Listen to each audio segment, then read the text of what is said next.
Gabriel Bortoleto's race at the Miami Grand Prix was supposed to be a turning point in his season.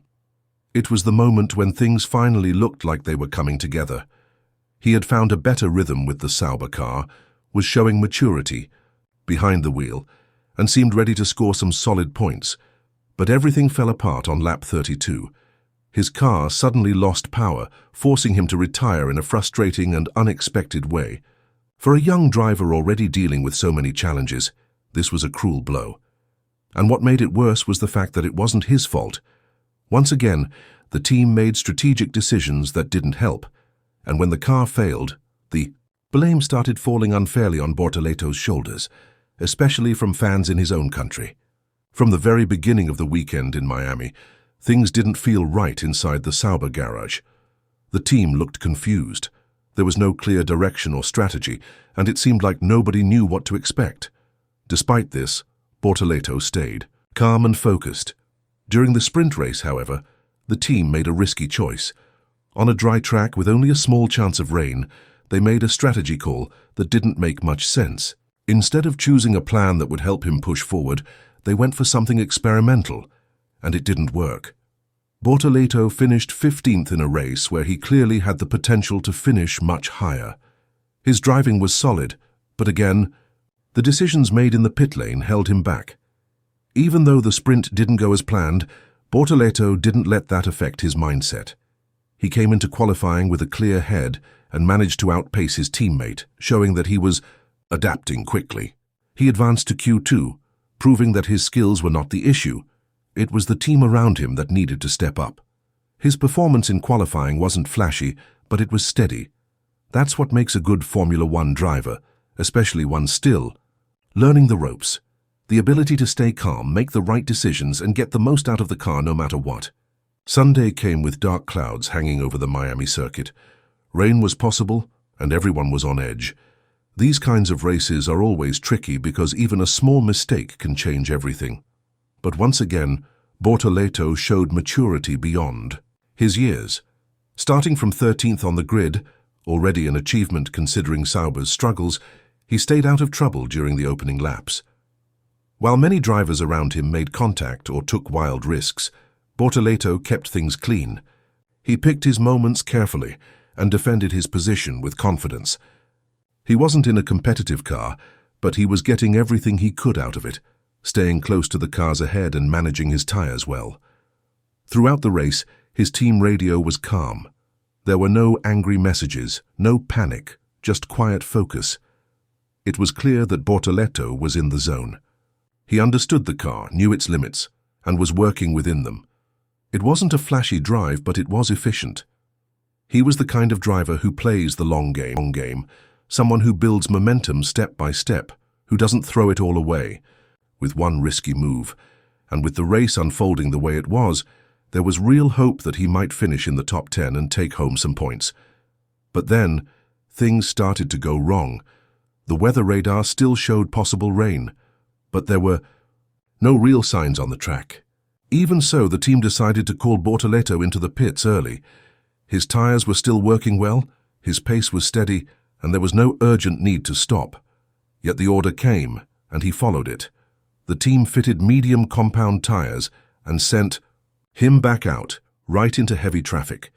He lost the clean air he had before, lost time behind slower cars, and lost the position he had worked so hard to earn. And the worst part, the rain never came. It was a strategy error that changed the course of the race, but it didn't stop there. After the pit stop, Bortoleto started reporting strange issues on the radio. His engine didn't feel right. There was a loss of power, especially on the straights. Acceleration out of corners became difficult. Something was wrong with the car, and even though he tried to manage it, the situation kept getting worse.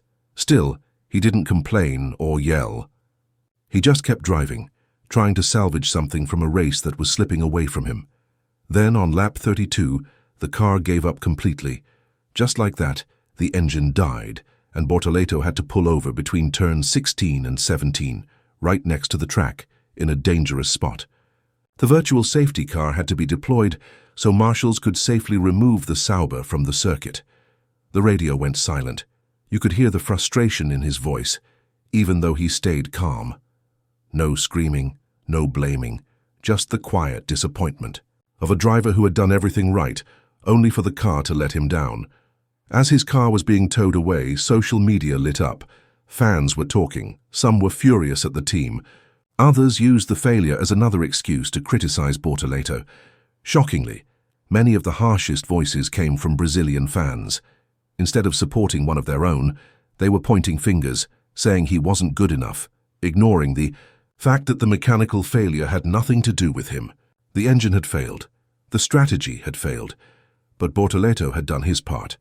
This kind of reaction raises a serious question. Why is it so easy for people to blame the driver, even when it's clear that the problem came from the team? Why is it so hard for some fans to admit when the team makes mistakes, but so easy to go after a young driver trying to prove himself? These are the kinds of questions that need to be asked, because what happened in Miami wasn't just bad luck, it was a sign of deeper issues inside the Sauber team. Thankfully, not everyone saw it that way. Many fans jumped to Bortoleto's defense. They pointed out that he had outqualified his teammate, made it into Q2 and was on pace for points before the early stop and engine failure. People who understand racing could see that this was not a driver error. It was a case of bad timing, poor decisions, and unreliable machinery. And it's not the first time this has happened to him. The same patterns have been repeating since the start of the season. In a sport like Formula One, the pressure is always high. But for a rookie, especially one without strong backing or a famous last name, it's even tougher. Bortoleto has been showing that he has what it takes. He's learning fast, making smart choices and showing emotional maturity. What he needs now is a team that can match that same level of commitment and precision. Because no matter how talented a driver is, they can't win races, or even finish them, if the car keeps letting them down. The comparison to Lewis Hamilton is a good example. Nobody would ever question Hamilton's talent. He's one of the greatest drivers in history. But even he has been struggling at Ferrari because of the team's internal problems, lack of direction, and unreliable car. If someone with Hamilton's experience can suffer because of a team's poor decisions, imagine what it's like for a 19-year-old still finding his place in Formula One. What happened in Miami exposed a painful truth. Talent isn't enough. Good driver needs a solid team behind him, smart strategies, and a car that works.